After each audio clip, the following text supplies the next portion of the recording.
Hello दोस्तों, welcome to my channel PR knowledge centre. आप लोग का स्वागत है हमारे चैनल पे। घटना चक्र पूर्वावलोकन 2023 में आज हम करेंगे उत्तर प्रदेश राज्य आधारित प्रश्न पत्र, जिसमें कि उत्तराखंड के भी हैं। तो यूपीएससी आरओ के एग्जाम जो भी होने वाले यूपीपीसीएस के, उसके लिए बहुत इंपॉर्टेंट है ये। तो इसको करते रहिए क्योंकि ये इम्पोर्टेंट बहुत है। एक मिनट, यूपीएससी के लिए नहीं, यूपीपीसीएस भी। हाँ, यूपीएससी में भी जो क्वेश्चन आएंगे यूपीपीसी से भी इम्पोर्टेंट है। तो चलिए करते हैं। इसमें हिस्टोरिकल पूरा पढ़ेंगे यूपी की हिस्ट्री के बारे में। तो ठीक है, चलिए स्टार्ट करते हैं। तो उसमें आज हम पढ़ेंगे राज्य आधारित प्रश्न में उत्तर प्रदेश एक परिचय, ऐतिहासिक परिदृश्य पढ़ेंगे पहले हम। तो उत्तर प्रदेश में ताम्र पाषाणिक संस्कृति के साक्ष्य मेरठ और सहारनपुर से प्राप्त हुए हैं। उत्तर प्रदेश में ताम्र कांस्य संस्कृति, हड़प्पा संस्कृति के साक्ष्य आलमगीरपुर के मेरठ, हिंडन नदी, बड़ा गांव के एवं हुलास दोनों सहारनपुर से प्राप्त हुए हैं। हुलास खेड़ा से कुषाण काल से गुप्त काल तक के भौतिक अवशेष प्राप्त हुए हैं। यहाँ से कुषाण कालीन 200 मीटर लंबी सड़क, सुनियोजित जल निकासी व्यवस्था, कार्तिकेय की स्वर्ण प्रतिमा, चांदी के आह सिक्के तथा कुषाणों के ताम्र सिक्के प्राप्त हुए हैं। उत्तर प्रदेश में उत्तर वैदिक संस्कृति के लाल मृदभांड अवशेष के रूप में पाए गए हैं। उत्तर प्रदेश में पूरा पाषाण कालीन सभ्यता के साक्ष्य इलाहाबाद के बेलन घाटी, सोनभद्र के सिंगरौली घाटी और चंदौली के चकिया नामक पुरा स्थलों से प्राप्त हुए हैं। बेलन नदी घाट के पुरा स्थलों की खोज एवं खुदाई इलाहाबाद विश्वविद्यालय के प्रोफेसर जी.आर. शर्मा के निर्देशन में कराई गई। बेलन घाट के लोहदा नाला नामक पुरा स्थल से पाषाण उपकरणों के साथ साथ एक अस्थि निर्मित मां त्रिदेवी की प्रतिमा भी प्राप्त हुई है। इलाहाबाद अब प्रयागराज के मेजा तहसील के चौपानी मांडो पुरा स्थल से झोपड़ियों के में मिट्टी के बर्तनों के अवशेष प्राप्त हुए हैं। मध्य पाषाणीन काल में कालीन मानव अस्थि पंजर में के कुछ अवशेष प्रतापगढ़ जिले के सराय नाहर राय तथा महदहा नामक स्थान से प्राप्त हुए हैं। महदहा पुरा स्थल के अन्य उपकरणों के साथ साथ सिल, लोढ़े, गर्त, चूल्हे, सवाधान अस्थि एवं आवास के साक्ष्य मिले हैं। दमदमा प्रतापगढ़ पुरा स्थल से हड्डी एवं सींग के उपकरण व आभूषण, गर्त, चूल्हे तथा 41 मानव सावधान मिले हैं। नवीनतम खोजों के आधार पर भारतीय उपमहाद्वीप में प्राचीनतम कृषि साक्ष्य वाला स्थल उत्तर प्रदेश के संत कबीर नगर जिले में स्थित लहुरा देव है। यहाँ से 9000 से 7000 ईसा पूर्व के मध्य चावल के साक्ष्य प्राप्त हुए हैं। उल्लेखनीय है कि इसी नवीनतम खोज के पूर्व भारतीय उपमहाद्वीप का प्राचीनतम कृषि साक्ष्य वाला स्थल मेहरगढ़, जो पाकिस्तान बलूचिस्तान में स्थित है, यहाँ से 7000 पूर्व के गेहूं साक्ष्य मिले हैं। जबकि प्राचीनतम चावल के साक्ष्य वाला स्थल कोलडिहवा प्रयागराज जिले में बेलन नदी के तट पर स्थित है। यहाँ से 6500 से ईसा पूर्व चावल भूसी के साक्ष्य मिले माना जाता है। मिर्जापुर, सोनभद्र, बुंदेलखंड एवं प्रतापगढ़ के सराय नाहर राय से उत्खनन में नवपाषाण काल के औजार एवं हथियार मिले हैं। आलमगीर के हड़प्पा कालीन वस्तुएं प्राप्त हुई हैं। यह स्थल हड़प्पा सभ्यता के पूर्वी नवपाषाण काल औजार हथियार मिले। आलमगीर के हड़प्पा कालीन वस्तुएं प्राप्त हुई। यह स्थल हड़प्पा सभ्यता के पूर्वी विस्तार को प्रकट करता है। यहाँ से कपास उपजाने के साक्ष्य भी प्राप्त हुए हैं। सोहगौरा से उत्तरी काली पालिशदार मृदभांड संस्कृति के अवशेष प्राप्त हुए हैं। यहाँ से मौर्योत्तर कालीन एवं कुषाण कालीन सिक्के मिले हैं। हस्तिनापुर से ऊपरी गंगा घाटी की संस्कृतियों के अनुक्रम की जानकारी मिलती है। यहाँ से मृदभांड संस्कृतियों से लेकर मौर्योत्तर युग तक के साक्ष्य मिले हैं। हस्तिनापुर के उत्खनन में मौर्योत्तर कालीन प्रस्तर प्रतिमाएं, मथुरा के दंतवासी शासकों के सिक्के, कुषाणों के सिक्के, यादवों की मुद्राएं प्राप्त हुई हैं। इनकी स्थापना हस्तिन नामक शासक ने की थी। महाभारत काल में कौरवों की राजधानी थी। 16 महाजनपदों में से 8 महाजनपद मध्य देश में स्थित थे, जिनके नाम कुरु, पंचाल, काशी, कौशल, सुरसेन, चेदी, वत्स और मल्ल हैं। कौशल महाजनपद अवध क्षेत्र में स्थापित था, जिसमें उत्तरी कौशल की राजधानी साकेत और दक्षिणी कौशल की राजधानी श्रावस्ती थी। शतपथ ब्राह्मण की कौशल का उल्लेख हुआ है। कुरु महाजनपद मेरठ से दिल्ली तक की विस्तृत था, जिसकी राजधानी इंद्रप्रस्थ थी। पंचाल महाजनपद बरेली, बदायूं और फर्रुखाबाद क्षेत्र में स्थित था। पंचाल महाजनपद में के उत्तरी भाग की राजधानी अहिच्छन एवं दक्षिणी भाग की राजधानी कपिल्य थी।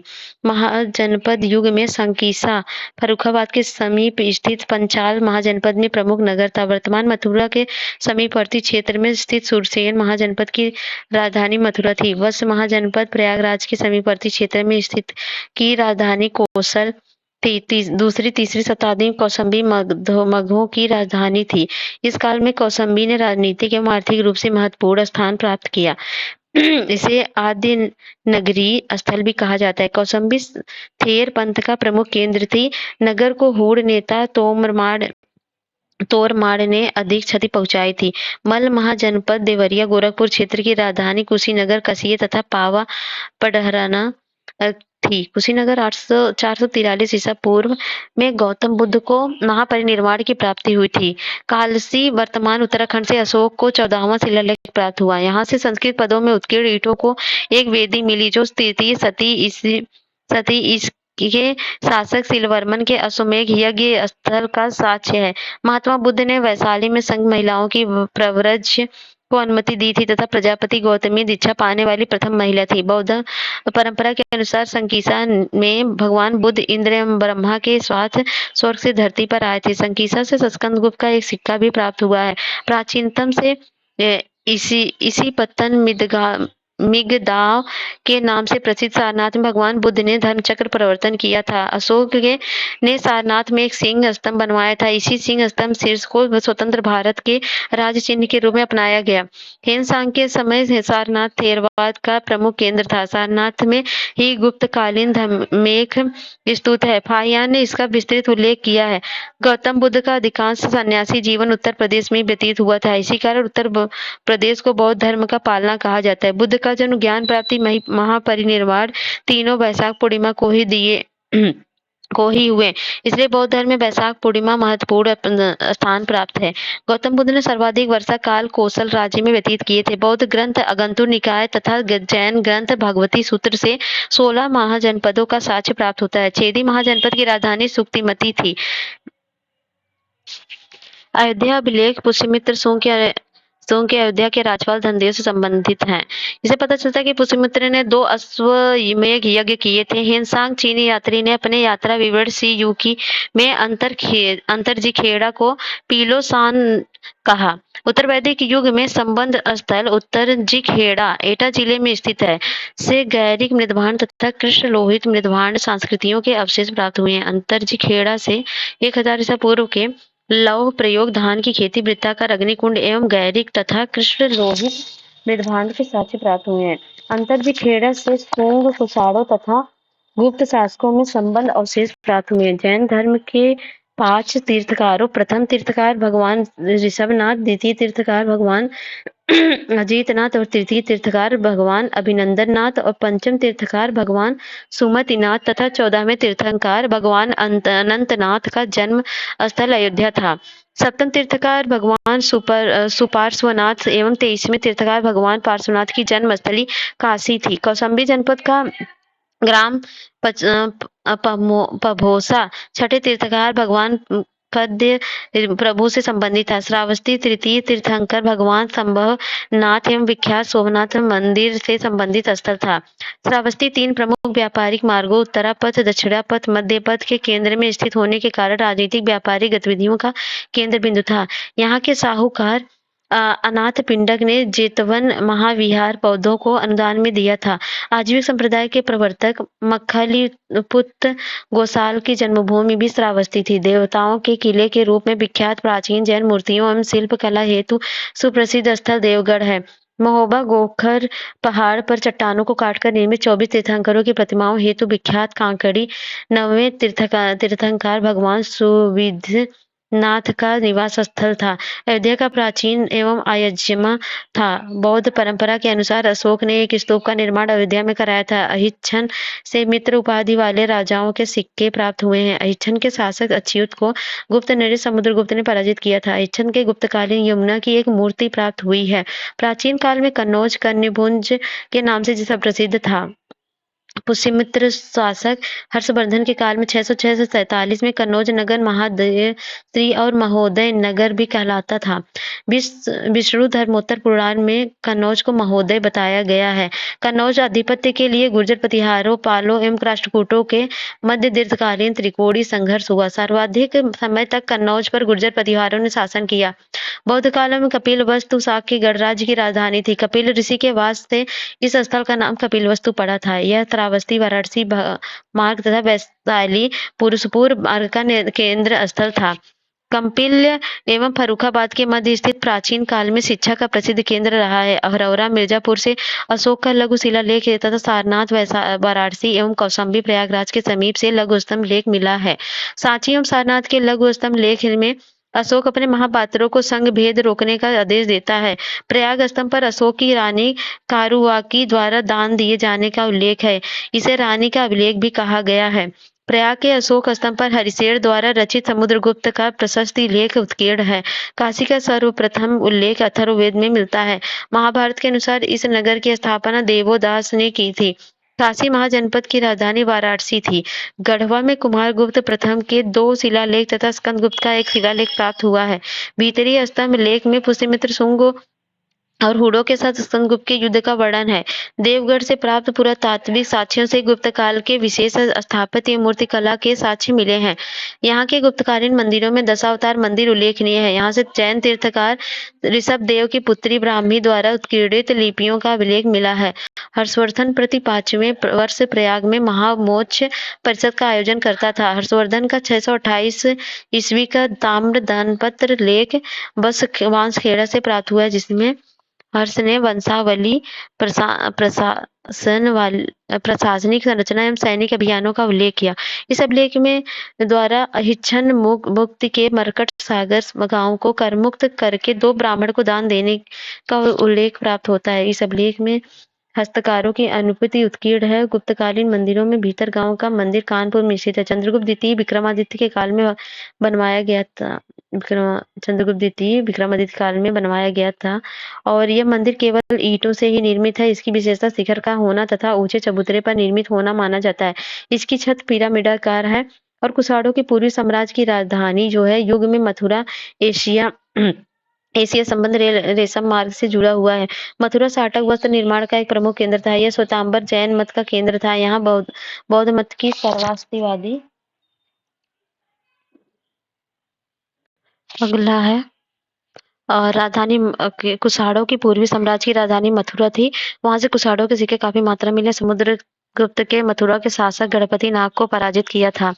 मरुत्तर युग में मथुरा एशिया में संबंध रेशम मार्ग से जुड़ा हुआ था। मथुरा साटक वस्त्र निर्माण का प्रमुख केंद्र था।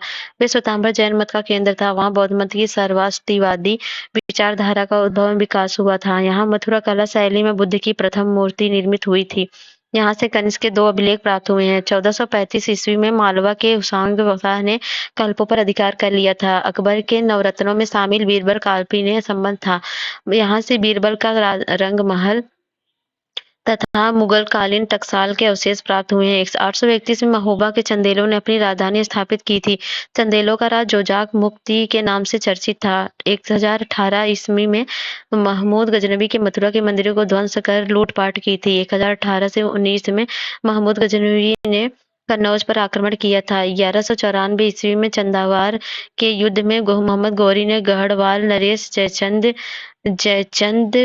को पराजित किया था। आगरा की राजधानी सुल्तान सिकंदर लोदी ने 1504 में की थी और मुगल काल में आगरा शिक्षा का प्रमुख केंद्र था। आगरा के समीपवर्ती क्षेत्रों में मुगल काल में नील की खेती होती थी। आगरा के सिकंदरा नामक स्थान पर जहांगीर के काल में अकबर के मकबरे का निर्माण कराया गया था।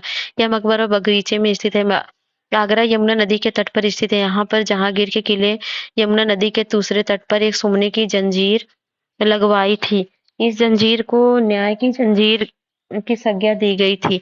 न्याय चाहने वाला कोई भी फरियादी इस जंजीर में खींचकर बादशाह से न्याय की गुहार लगा सकता था। आगरा में स्थित मोहसम्मन बुर्ज हरम की महिलाएं पशु युद्ध देखती थी। आगरा में ही मीना बाजार लगता था और मीना बाजार में ही जहांगीर सर्वप्रथम नूरजहां से मिला था। मुगल साम्राज्य के संस्थापक बाबर ने आगरा को अपनी राजधानी बनाया था। आगरा के किले का निर्माण अकबर ने कराया था। नूरजहां ने आगरा में अपने पिता एतमादुद्दौला का मकबरा बनाया था। यह मकबरा श्वेत संगमरमर से निर्मित किया गया है और में अलंकरण के लिए पित्राधुरा शैली का प्रयोग किया गया है। शाहजहां द्वारा निर्मित आगरा का ताजमहल एवं मोती मस्जिद स्थापित कला की श्रेष्ठता के प्रतीक हैं। यूरोपीय यात्री राल्फ फिंच एवं बर्नियर ने आगरा के वैभव की प्रशंसा की। सल्तनत काल का एक मुगल काल में कड़ा प्रयागराज के निकट पश्चिम में गंगा तट पर स्थित महत्वपूर्ण इक्ता सुक्ता जो नाम सुल्तान जलालुद्दीन खिलजी के समय कड़ा का सूबेदार अलाउद्दीन खिलजी था। यहाँ से अलाउद्दीन खिलजी ने 1296 में अपना देवगिरी अभियान संपन्न किया। 1296 में सुल्तान जलालुद्दीन खिलजी की हत्या अलाउद्दीन खिलजी ने कड़वा में करवा दी थी। कड़ा क्षेत्र में स्वर्ग द्वारी की स्थापना मोहम्मद बिन तुगलक ने की। संत मलूक दास की जन्मस्थली कड़ा थी और पूर्व मध्य काल में कालिंजर पर राजपूतों का शासन स्थापित हुआ। 12वीं सदी में पश्चात कालिंजर तुर्कों, अफगानों, मुगलों आक्रमणों से प्रभावित रहा और 1022 में महमूद गजनवी ने कालिंजर को पदाक्रांत किया था। भारत में तुर्कों के आगमन के समय कोइल पर राजपूतों का प्रभुत्व स्थापित था। कुतुबुद्दीन ऐबक ने 1192 में कोइल पर अधिकार स्थापित कर लिया और सुल्तान बहलोल लोदी के समय कोइल का स्थानीय शासक ईसा खां था, जिसने बहलोल लोदी की अधीनता स्वीकार कर ली थी। 1193 में कुतुबुद्दीन ऐबक ने बरन को दिल्ली सल्तनत का अंग बना लिया था और कुतुबुद्दीन ऐबक ने चंदेल शासक परमर्दी देव को 1202 में कालिंजर में पराजित किया था। 1545 में कालिंजर के सैन्य अभियान के दौरान ही बारूद विस्फोट को शाहजहां सूरी की मृत्यु हुई थी और मुगल सम्राट अकबर ने 1569 में कालिंजर के शासक रामचंद्र को पराजित कर यहाँ आधिपत्य स्थापित किया था।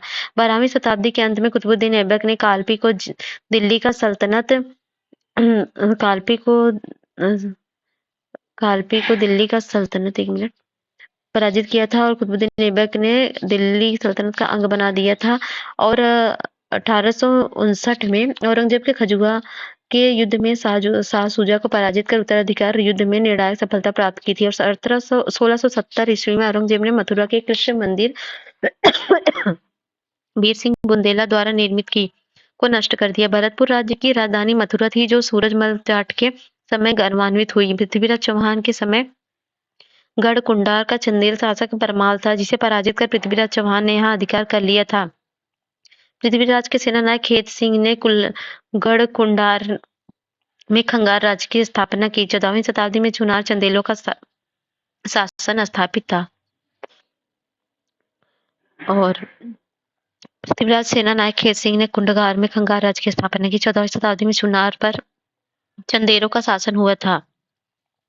मुगल सम्राट बाबर ने चुनार पर अधिकार स्थापित किया था और शेरशाह सूरी के दमन के क्रम में हुमायूं ने चुनार के किले की घेराबंदी की थी, परंतु शेरशाह ने चुनार पर अपना नियंत्रण स्थापित करने में सफलता प्राप्त की थी। फिरोज शाह तुगलक ने अशोक स्तंभ मेरठ में मंगाकर दिल्ली में स्थापित किया था और फिरोज शाह तुगलक ने 1358 में अपने बड़े भाई मोहम्मद तुगलक उर्फ जौना खां के सम्मान में जौनपुर की स्थापना की थी और तुगलक वंश के पतन के दौर में जौनपुर मलिक हुसैन सरकी के नेतृत्व में 1339 ईस्वी में स्वतंत्र हो गया और सरकीस सल्तनत की जौनपुर में स्थापना हुई।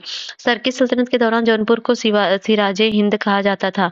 सल्तनत काल में बदायूं सर्वाधिक महत्वपूर्ण एकता था और सुल्तान बनने से पूर्व इल्तुतमिश बदायूं का इक्तादार था। सूफी संत शेख निजामुद्दीन औलिया पर इतिहासकार अब्दुल कादिर बदायूनी का संबंध बदायूं से था। इतिहासकार जियाउद्दीन बरनी बुलंदशहर जिले में स्थित बरन का निवासी था। बदायूं दिल्ली लखनौती व्यापारिक मार्ग का प्रमुख केंद्र था। सुल्तान बलबन के समय गढ़ कुंडार पर बुंदेलों ने अधिकार कर लिया था, जो 1531 ईस्वी तक इसकी राजधानी रही। बादशाह अकबर के प्रयाग की पुनर्स्थापना पर इसे इलाहाबाद का नाम दिया गया और यहाँ के किले का निर्माण भी अकबर ने कराया था। इलाहाबाद का नाम परिवर्तित करके यह प्रयागराज कर दिया गया था। अकबर फतेहपुर सीकरी को शेख सलीम चिश्ती के कारण पवित्र भूमि मानता था। सलीम का जन्म फतेहपुर सीकरी में शेख सलीम की खानकाह में हुआ था। फतेहपुर सीकरी के स्थापत्य उदाहरण शेख सलीम चिश्ती का मकबरा, बुलंद दरवाजा, जामा मस्जिद, जोधाबाई का महल, दीवाने खास, बीरबल का महल, मरियम का महल, पंचमहल सिकंदरा में मुगल सम्राट अकबर ने अपना मकबरा बनवाया था और जिसे 1613 में सम्राट जहांगीर ने पूर्ण कराया था। 1707 में औरंगजेब की मृत्यु से 1757 तक प्लासी के युद्ध तक वर्तमान उत्तर प्रदेश में 5 स्वतंत्र राज्य स्थापित हो चुके थे। मेरठ तथा बरेली में नजीम खान नामक पठान नेता का राज था और दोआब क्षेत्र में रुहेलों के अंतर्गत रुहेलखंड राज्य स्थापित था और फर्रुखाबाद के बंगस पठानों के अंतर्गत मध्य दोआब का राज्य स्थापित था। अवध एवं पूर्वी उत्तर प्रदेश के जिलों पर अवध के नवाब का शासन था। बुंदेलखंड क्षेत्र पर मराठों का राज्य स्थापित था। 29 मई 1658 को सामूगढ़ के युद्ध के दारा के नेतृत्व में शाही सेना की पराजय औरंगजेब और मुराद की संयुक्त सेना से हुई थी। युद्ध में विजय प्राप्त करने पर औरंगजेब ने शाहजहां को आजीवन नजरबंद कर दिया था। मुराद को छल से बंदी बना लिया गया और स्वयं को बादशाह घोषित कर दिया गया था। संभल में मुगल बादशाह बाबर मस्जिद का निर्माण कराया गया था। 1613 में ओरछा शासक वीर सिंह बुंदेले ने झांसी की स्थापना की थी। संभल शासक काल में महत्वपूर्ण एकता के रूप में चर्चित था। संभल का क्षेत्र हुमायूं ने अपने भाई अस्करी को प्रदान किया था। 1332 ईस्वी में जैतपुर युद्ध के बाद झांसी के ओरछा के शासक 76 साल से पेशवा बाजीराव प्रथम को सौंप दिया था। पानीपत के त्रिशी युद्ध 1761 में मराठों जाटों तथा राजपूतों की पराजय ने तथा बक्सर के युद्ध 1764 में ईस्ट इंडिया कंपनी द्वारा अवध के नवाब सुजाउद्दीन दौला, बंगाल के पूर्व नवाब मीर कासिम तथा मुगल सम्राट शाह आलम द्वितीय का पराजय ने उत्तर भारत का भाग्य निर्धारित कर दिया। 1765 में अंग्रेजों और मुगल शासक शाह आलम द्वितीय के बीच इलाहाबाद की संधि हुई थी। 1766 से 72 तक शाह आलम अंग्रेजों के संरक्षण में इलाहाबाद में रहा। 1772 में वह मराठों के संरक्षण दिल्ली पहुंचे। 1774 में अंग्रेजों ने रोहिला सरदार अहमद खान को शाहजहांपुर में पराजित किया। रोहिलखंड को अवध में सम्मिलित कर दिया गया था। स्वतंत्र अवध राज्य की स्थापना 1732 में बुरहान उल मुल्क सआदत खान ने की थी। वह अवध का पहला नवाब था। 1775 में सुजाउद्दौला की मृत्यु के पश्चात आसफुद्दौला अवध का नवाब बना। उसके समय अवध की राजधानी फैजाबाद से लखनऊ स्थानांतरित की गई। आसफुद्दौला ने अंग्रेज के फैजाबाद की संधि 1775 का बनारस का क्षेत्र अंग्रेजों को सौंप दिया था। इसी संधि के तहत वारेन हेस्टिंग ने अवध की बेगमों की संपत्ति की सुरक्षा की गारंटी ली थी। आसफुद्दौला ने 1784 में मुहर्रम मनाने के लिए लखनऊ में इमाम बाड़ा का निर्माण कराया। इसमें स्तंभों का प्रयोग नहीं किया गया। बनारस के राजा चेत सिंह ने 1780 में अंग्रेजों द्वारा अधिकाधिक धन मांगे जाने का विरोध किया। फलस्वरूप अंग्रेजों ने राजा चेत सिंह को हटाकर महीप नारायण सिंह को बनारस का राजा बनाया। 1797 में आसफुद्दौला की मृत्यु के पश्चात उसका भाई सआदत अली अवध का नवाब बना। उसने इलाहाबाद का किला अंग्रेजों को सौंप दिया तथा बाह्य आक्रमण से सुरक्षा के बदले प्रति वर्ष 76 लाख रुपए ईस्ट इंडिया कंपनी को देने का वचन दिया। 1803 में लॉर्ड लेक ने मराठों को पराजित कर अलीगढ़ कर एवं आगरा पर अधिकार कर लिया। 1808 में अवध के नवाब सआदत अली ने सुरक्षा की गारंटी के बदले में गोरखपुर, रुहेलखंड, इलाहाबाद, फतेहपुर, कानपुर, इटावा, एटा के क्षेत्र में अंग्रेजों को प्रदान किए थे। 1809 में फर्रुखाबाद के नवाब ने अपना क्षेत्र अंग्रेजों को सौंप दिया। 1836 में इस प्रांत का नाम उत्तरी पश्चिमी प्रांत रखा गया और उस समय प्रांत में दिल्ली तथा अजमेर के क्षेत्र भी सम्मिलित थे। 1857 में उत्तर भारत की जनता, जमींदारों और राजाओं ने अंग्रेजी शासन के विरुद्ध एक महान विद्रोह किया, जिसे वीर सावरकर ने भारत के प्रथम स्वाधीनता संग्राम की संज्ञा दी। 26 फरवरी 1857 को कलकत्ता को 120 मील दूर बरहामपुर के 19वीं देसी सैनिक टुकड़ी में चर्बी युक्त कारतूसों के प्रयोग से इंकार कर दिया, जिसके विरुद्ध कड़ी कार्रवाई की गई। कलकत्ता के निकट स्थित बैरकपुर की 34वीं देसी सैनिक छावनी के मंगल पांडे ने उत्तर प्रदेश के बलिया के निवासी ने 29 मार्च 1857 को खुला विद्रोह लेफ्टिनेंट हेनरी के बाग और जनरल ह्यूरान की हत्या कर दी। मंगल पांडे को 8 अप्रैल 1857 को बैरकपुर में फांसी पर चढ़ा दिया गया और मंगल पांडे ने एनफील्ड राइफलों के लिए एक नए प्रकार के कारतूसों का प्रयोग का विरोध किया था। इन कारतूसों को प्रयोग करते समय इन्हें मुंह से खोलना पड़ता था। हिंदू और मुस्लिम दोनों धर्मों के सैनिकों ने यह धारणा व्याप्त थी कि इन कारतूसों के खोल में सूअर एवं गाय की चर्बी और लगाई है। अब 24 अप्रैल 1857 को मेरठ की देसी सेना ने एक नए कारतूसों को छूने से मना कर दिया और जिससे क्रुद्ध अंग्रेजी अधिकारियों ने 9 मई 1857 को सैनिकों की वर्दी उतरवा ली और फलस्वरूप 10 मई 1857 को पूरी छावनी के सैनिकों में विद्रोह कर दिया। 12 मई 1857 के मेरठ में विद्रोही सैनिकों ने दिल्ली पर अधिकार कर भारत के अंतिम मुगल बादशाह बहादुर शाह द्वितीय के नेतृत्व में प्रतिबद्धता जताई और विद्रोही सैनिकों ने दिल्ली में 6 सैनिकों तथा 4 नागरिकों की जलसा नामक समिति का गठन किया, जिसमें दिल्ली का प्रशासन अपने हाथों में ले लिया। 1857 में इस विद्रोह के सर्वाधिक प्रभावित क्षेत्र अवध और बुंदेलखंड थे। 1857 के इस विद्रोह में दोआब क्षेत्र में सक्रिय योगदान था। अवध की बेगम हजरत महल ने लखनऊ में विद्रोह का नेतृत्व किया। बेगम ने अपने अल्पवयस्क पुत्र बिरजिस कादिर को अवध का नवाब बना दिया। 21 मार्च 1858 को कॉलिन कैंपबेल द्वारा लखनऊ पर पुनः कब्जा कर लिया गया। 1857 के विद्रोह में कानपुर के प्रशासन पर नाना साहेब का अधिकार था। नवंबर 1857 में विद्रोहियों ने अंग्रेज जनरल विंडहोम को कानपुर के निकट पराजित किया। 6 दिसंबर 1857 को कानपुर कॉलिन कैंपबेल द्वारा विजित कर लिया गया। 1857 के विद्रोह के कानपुर में शहीद हुए आजीवन अजीजन बेगम नाचने गाने के पेशे में संबंध थी। पंडित सुंदरलाल की पुस्तक भारत में अंग्रेजी राजा के अनुसार कानपुर पर विद्रोहियों का अधिकार होने के बाद बंदी अंग्रेज स्त्रियों और बच्चों की हत्या के लिए विद्रोहियों को उकसाने वाली आजीवन बेगम थी। 1857 के विप्लव के पश्चात बरेली के प्रशासन पर खान बहादुर खान रुहेला सैनिक ने अधिकार कर लिया। 1857 के विद्रोह में महारानी लक्ष्मीबाई ने झांसी में विद्रोह के नेतृत्व किया था। विद्रोहियों में यदि कोई जवां मर्द था तो वह झांसी की रानी थी। उक्त टिप्पणी जून 1858 में युद्ध करते हुए वीरगति को प्राप्त हुई झांसी की महारानी लक्ष्मीबाई के लिए उनके विरुद्ध आक्रमण का नेतृत्व करने वाले अंग्रेज जनरल ह्यूरोज ने की थी। लक्ष्मीबाई झांसी के स्वतंत्र राज्य के शासक गंगाधर की राव की पत्नी थी, जिन्होंने 1857 के स्वतंत्रता संग्राम में अंग्रेजों के विरुद्ध संघर्ष करते हुए वीरगति प्राप्त की थी। रानी की लक्ष्मीबाई का जन्म वाराणसी में हुआ था और रानी लक्ष्मीबाई का महल महादेव मंदिर तक मेहंदी बाग आज भी विद्यमान है। लखनऊ के अंतिम नवाब वाजिद अली शाह ने, जिन्हें 1856 में अंग्रेजों ने पदच्युत कर अवध को ब्रिटिश साम्राज्य में मिला लिया था। 1857 के विद्रोह में इलाहाबाद का नेतृत्व पेशे से अध्यापक मौलवी लियाकत अली ने किया था। जून 1858 में कैप्टन नील द्वारा इलाहाबाद पर पुनः अधिकार कर लिया गया।